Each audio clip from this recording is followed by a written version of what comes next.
It is a devastating coffee disease in Latin America that's already done $1 billion in damage. Soon it could be raising the cost of coffee worldwide. And now it is prompting the U.S. government to act.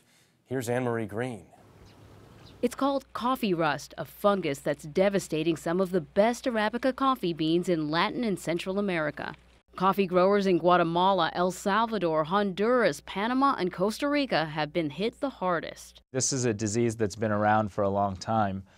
We believe that hotter and drier growing conditions related to a changing climate is making it more prevalent. Rajiv Shah is the administrator of the U.S. Agency for International Development. In its worst form, it actually destroys the trees and prevents future years from having agricultural output on those farms.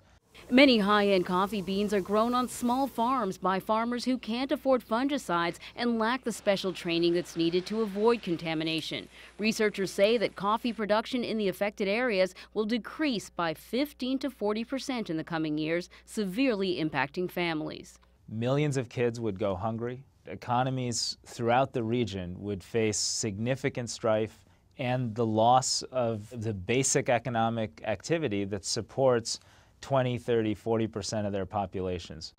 Large U.S. coffee companies like Starbucks have been able to secure enough supplies to avoid price increases, but it's the smaller boutique coffee houses that are so popular with coffee connoisseurs that may have to increase their prices if they don't get the fungus under control.